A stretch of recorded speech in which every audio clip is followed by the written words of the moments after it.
a lot of mentally and physically. So after you finished the shooting, how difficult was it to come out of this character? I think मेरे साथ बहुत चीज़ें इस character की गई हैं और मुझे actually I don't want to come out of it because I think it's a lot to do with the will to succeed, lot of discipline, lot of you know, चाहे वो मेंटली जिस space में रहा हूँ या फिर physically जिस space में रहा हूँ, आई think it's all been very nurturing, very something which has given me so much positivity in life, and I feel ये मैं जाने भी नहीं देना चाहूँगा. आई think the life style that I was living for the last 2 years, वो life style आगे भी अपना के रखना चाहूँगा. और साथ ही साथ जो मेरा नेवर गिविंग अप एटीट्यूड वो शायद पहले भी था, जिस तरीके से आज तक मैं जिया हूँ लाइफ को, लेकिन इस फिल्म ने मुझे और भी ज़्यादा उस चीज़ को वैलिडेशन की तरह दिया है. Because I knew somewhere down the line, जब मैंने पहला नरेशन सुना था तो मुझे इनकी कहानी जब पता लगी थी तो मैं ऑलरेडी उस चीज़ से बहुत इंस्पायर हो गया था कि जिस तरीके की विल टू सक्सीड इनके अंदर है, उसने मुझे ऑलरेडी इंस्पायर कर रखा था. तो मैं उस लेवल का the man who refuse to surrender, I think मैं उस मोटो को लेके चलना चाहता हूँ, एंड मैं इस कैरेक्टर से बाहर आना ही नहीं चाहता हूँ. आप मुरलीकांत पे तो मैं उनसे फिल्म के शूटिंग के दौरान मिला था, और मैं स्विमिंग के पोर्शन के टाइम मिला था, और बहुत इंस्पायरिंग था अगेन उनसे मिलना. उनका एक ब्लेज़र है वो जो पहनते हैं जिसमें उनके सारे मेडल्स हैं, और वो मतलब वो डिफरेंट चीज़ों के लिए डिफरेंट, वो वॉर हीरो भी रह चुके हैं, वो उन्होंने डिफरेंट स्पोर्ट्स में भी हमारे लिए बहुत चीज़ें अचीव किए. तो वो देख के ही मैं बहुत अगेन बहुत ज़्यादा इंस्पायर्ड था. उनकी कहानी में एक्चुअली में इतनी सारी चीज़ें हैं कि वो एक फ़िल्म में लाना बड़ा मुश्किल भी था फॉर कबीर सर, एंड अगर वो सारी चीज़ें लाते तो मुझे भी वो सारी चीज़ें और भी सीखनी पड़ती. तो थैंकफुली अभी 3 या 4 स्पॉट हैं जो मुझे सीखने पड़े, बट उनसे मीटिंग करके मुझे वो देख के मैं बहुत इंस्पायर हुआ. प्लस उनने जब स्विमिंग देखी तो उन्होंने मुझे अगेन जिस तरीके से इंस्पायर करने के लिए कहा या कैसे, लेकिन उनको लगा कि मेरी स्विमिंग उनकी तरह थी, and I was so happy with just that one compliment that he gave me. And I felt कि 2 साल की पूरी मेहनत ये मेरी रंग लागे, क्योंकि जिनके लिए जिनकी ऊपर ही आधारित है उनको ये ऐसा लगा. सर बात करें ऐसी मूवीज की जिसमें जो बायोपिक्स होती है, मेरी रियल लाइफ स्टोरी बेस्ड होती हैं, सो ऐसी मूवीज में राइटर्स का बहुत बड़ा इंपॉर्टेंट रोल होता है, क्योंकि they have to take care while writing. So but कहीं ना कहीं इनको रिकॉग्निशन नहीं मिल पाती है. They don't get that recognition that they want and they need.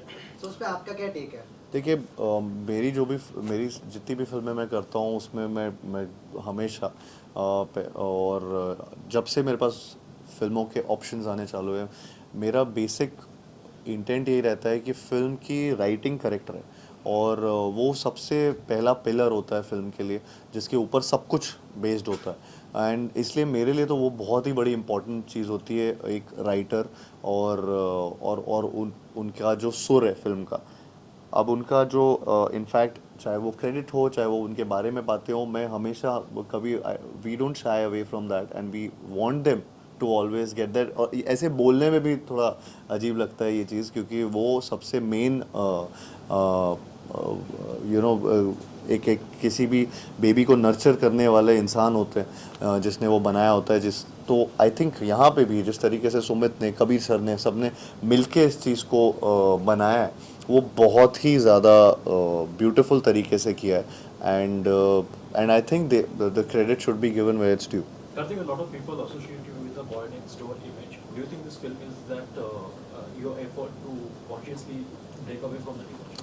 अभी मतलब मैं इससे पहले फ्रेडी भी कर चुका हूँ, धमाका भी किया है, और माय लास्ट रिलीज हो सत्य प्रेम की कथा, एंड नाउ दिस. सो पता नहीं मैं कॉन्शियसली कर रहा हूँ या स्ट्रैटेजिक है, but I think my gut instinct जो मुझे आता है वो मैं उसको फॉलो कर रहा हूँ. शायद वो यही चाह रही है कि मैं अलग अलग करता रहूँ चीज़ें, लेकिन वो अपने आप हो रहा है. मेरे पास जो फिल्में आ रही हैं, मैं उनमें से बस जब सुनता हूँ तब डिसाइड करता हूँ, इररिस्पेक्टिव ऑफ द जॉनर, कि नहीं यार ये मेरे स्ट्रैटेजी में नहीं बैठ रहा है. ऐसा नहीं सोचता हूँ. मैं ऐसे सोचता हूँ कि ये अच्छी फिल्म है, या मैं थिएटर जाके ये फिल्म देखना चाहता हूँ कि नहीं, और मुझे मज़ा आएगा कि नहीं. तो आई थिंक वो डिसीजंस पे ज़्यादा बेस्ड है, और वो ऑटोमेटिकली जब वो होता है तो अपने आप एक स्टीरियोटाइप ब्रेक होता रहता है. So I think I am going with the flow. अब कल को 3 फिल्में बैक टू बैक अगर मुझे रोमांटिक भी मिले तो मैं वो भी करूँगा. मैं अच्छी स्क्रिप्ट नहीं जाने दूंगा. Still adding to this, क्या कोई एक चीज which made you to say yes for this to go? ये स्टोरी जो जिस तरीके की ये कहानी है उसने मुझे पहले ही 1 लाइन में मैं मतलब बहुत इंस्पायर हो गया था और मैं बहुत इंट्रीग हो गया था कि ये फिल्म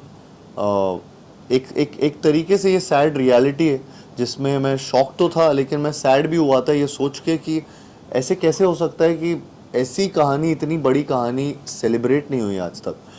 तो वो चीज़ ने मुझे बहुत एक आई थिंक इंस्पायर किया और मुझे 100% मतलब श्योरिटी दी कि ये फिल्म तो इसकी कहानी तो सब तक पहुंचनी चाहिए.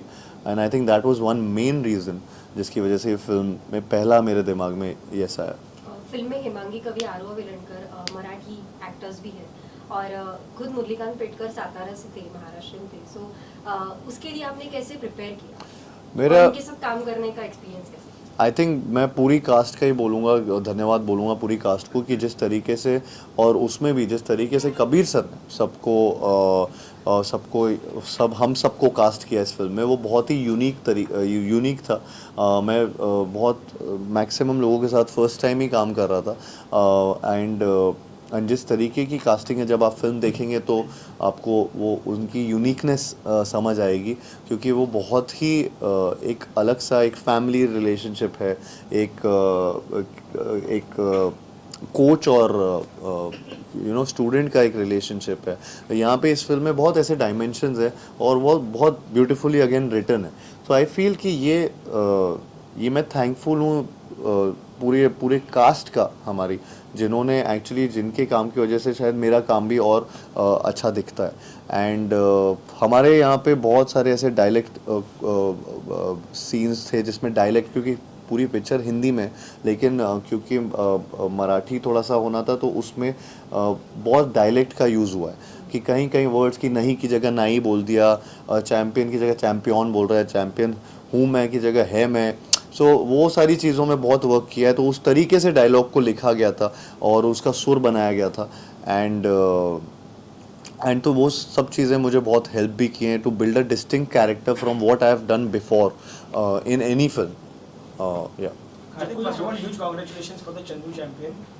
जैसे कि Thank हमने you. देखा है कि हर चंदू एक चैंपियन है तो मेरे फादर साहब का नाम है चंदू, सो of course champion for me.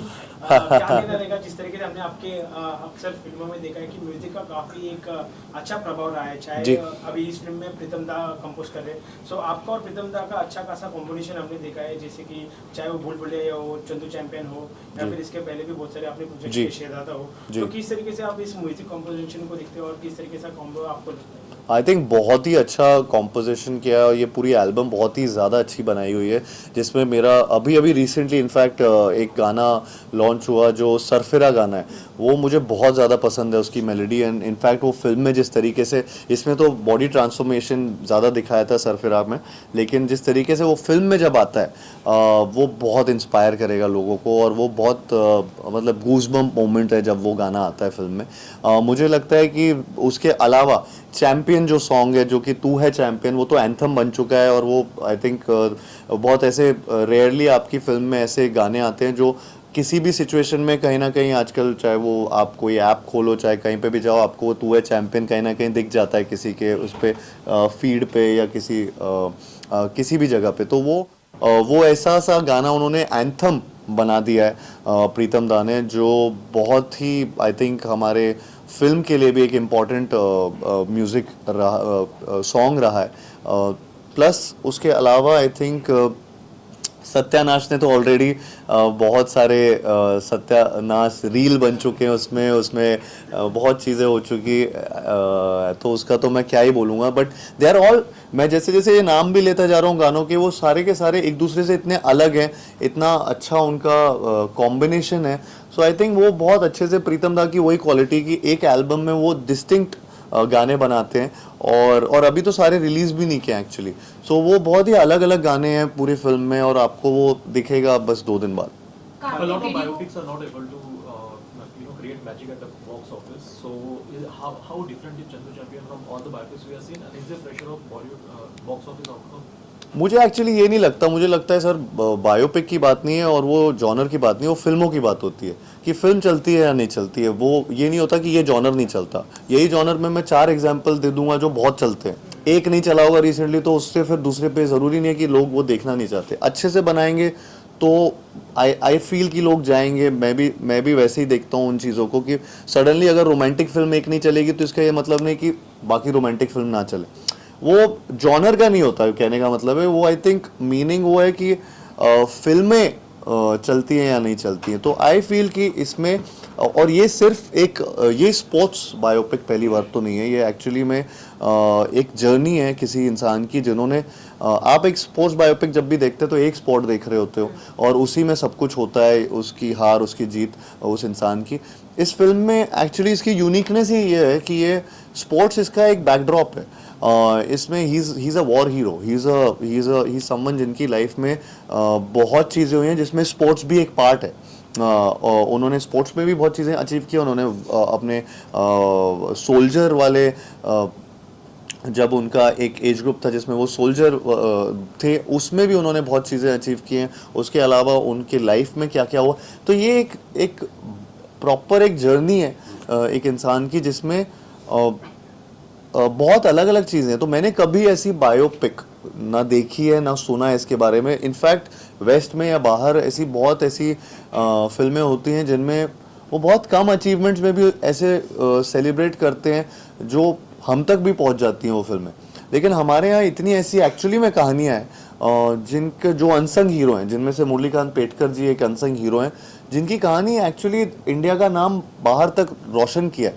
उसको तो एक्चुअली में सबको जानना चाहिए। तो मुझे लगता है बहुत यूनिक कहानी है जिसमें वो रेसलर भी रहे हैं, जिसमें वो बॉक्सर भी रहे हैं, जिसमें वो स्विमर भी रहे हैं, जिसमें वो अलग अलग और भी स्पोर्ट्स से हम दिखाते तो इसके अलग अलग सीक्वल्स बनने पड़ते।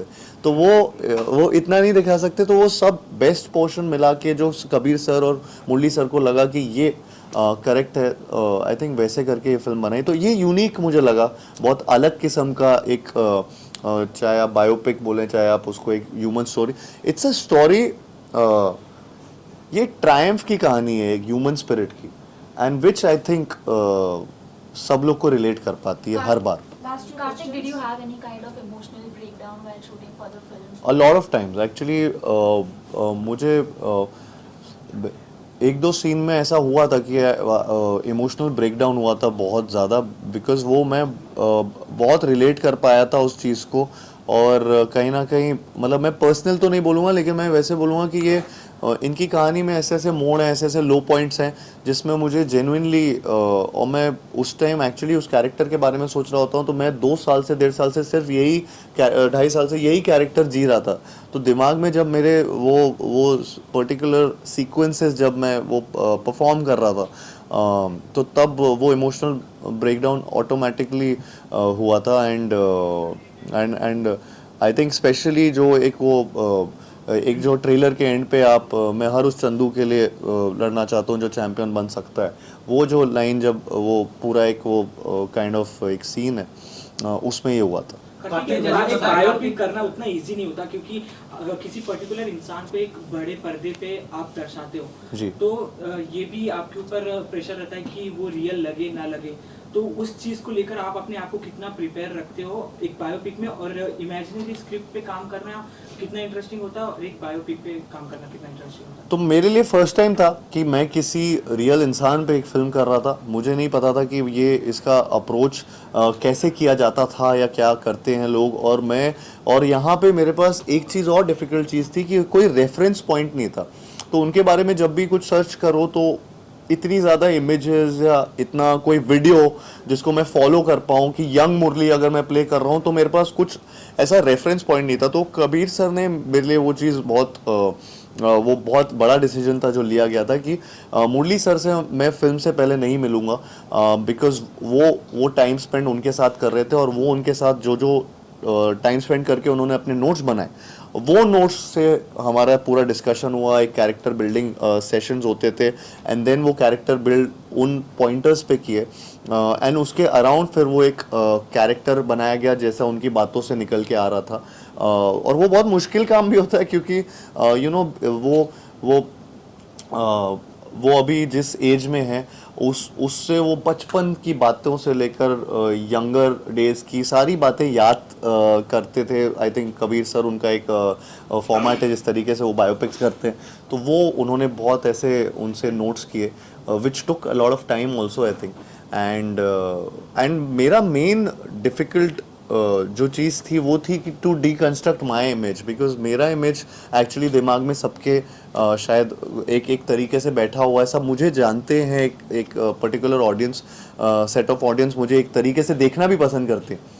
तो वो डीकंस्ट्रक्ट करना और मुझे यहाँ पे जो चंदू चैम्पियन में एक विदाउट रेफरेंस लोगों के दिमाग में डालना कि ये वो हैं was a difficult task. And somewhere down the line अभी जितने रिएक्शंस आ रहे हैं थैंकफुली वो ऐसा लग रहा है कि कुछ सही चल रहा है। बताया कि बहुत सारी तैयारियां की आपने, कुछ ऐसा था जो तैयारी नहीं करनी पड़ी, बाय डिफॉल्ट आपको आती थी?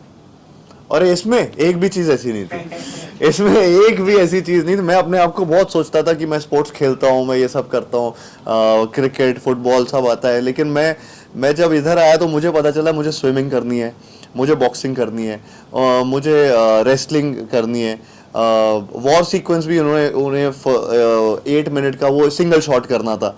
तो हर चीज़ मेरे लिए नई थी। बॉडी बिल्डिंग ट्रांसफॉर्मेशन वो पूरी तरह से करना था, तो सब कुछ मिलू के वो हर चीज़ ऐसी थी। ऐसा नहीं था कि इसमें मेरे मोनोलॉग्स हैं, या ऐसा नहीं था इसमें मैं कॉमेडी कर रहा हूँ या मैं रोमांस कर रहा हूँ। ये सारी चीज़ें मेरे से इवेड कर दी गई थी और मुझे एकदम ही नए एरिना में डाल दिया गया था। तो मैं बहुत डिस्कम्फर्ट में था, आउट ऑफ कंफर्ट जॉनर कर रहा हूँ। एंड आई होप कि इसमें भी वो एक्सेप्टेंस मिले इसमें और लोगों को पसंद आए। Kartik, One last standing question. ovation Since you are the मिला है। torchbearer of the industry, when you sign a project or you are there in the process of the filmmaking, does the craft only bother you, or you think about the business part too? Torchbearer of the industry. No, I think it's a combination of both. I think producers को profit होना भी बहुत ज़रूरी है, and साथ ही साथ आपका एक जो पैशन है, जिस तरीके से आप फिल्म बना रहे हैं, वो क्रिएटिव सेटिस्फैक्शन भी आना चाहिए।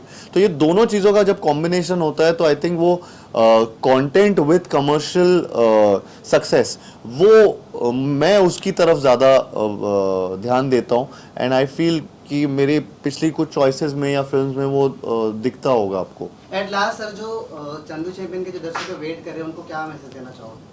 मैं यही मैसेज कहना चाहूँगा कि जिस तरीके से जिस तरीके की ये कहानी है, ये बहुत लोगों को इंस्पायर करेगी और बहुत ही एंटरटेनिंग तरीके से इंस्पायर करेगी। मुझे लगता है कि आप जब ये थिएटर जाएंगे तो आप अपनी फैमिलीज़ के साथ जाइए और स्पेशली बच्चों को लेकर जाइए, बिकॉज उनके लिए कहानी जानना बहुत ज़रूरी है। तो मैं वही बोलना चाहूँगा। और हाँ बोलिए। स्टैंडिंग ओवेशन मिला है स्क्रीनिंग पे, व्हाट यू वांट टू से? मैं बहुत इमोशनल मोमेंट था वो हम सब के लिए। ये जो स्क्रीनिंग की गई थी जिसमें मुरली सर ने पहली बार फिल्म देखी और उनके साथ आर्मी चीफ भी थे एंड साथ ही साथ वाइस आर्मी चीफ भी थे, तो उनके लिए भी बहुत ही, सबके लिए, हमारे लिए इमोशनल मोमेंट था कि एक जो सोल्जर इंडियन आर्मी के रहे हैं उनकी फिल्म, उन पे आधारित उनके आर्मी चीफ, उनके वाइस आर्मी चीफ और सारे इतने सारे आर्मी पर्सनल सब देख रहे हैं वहाँ पे उनके साथ वो फिल्म। प्लस जिस तरीके से उनको स्टैंडिंग ओवेशन इस फिल्म को मिला, I think we were all teary eyed over there because ये बहुत मेहनत से बनाई है फिल्म और 2-2.5 साल की मेहनत है सबकी। आई होप कि जिस तरीके का रिएक्शन, इवन मुरली सर वो आउट ऑफ वर्ड्स थे जब वो फिल्म देख के वहाँ पे उठे थे और बात करने की कोशिश कर रहे थे। तो मैं बस बोल सकता हूँ कि वो इमोशनल मोमेंट था हम सब के लिए। And getting validation from them was a big thing. So that standing ovation means a lot, and I'm thankful to the entire army and the chief of army and vice chief of army. Thank you. Thank you so much. Thank you.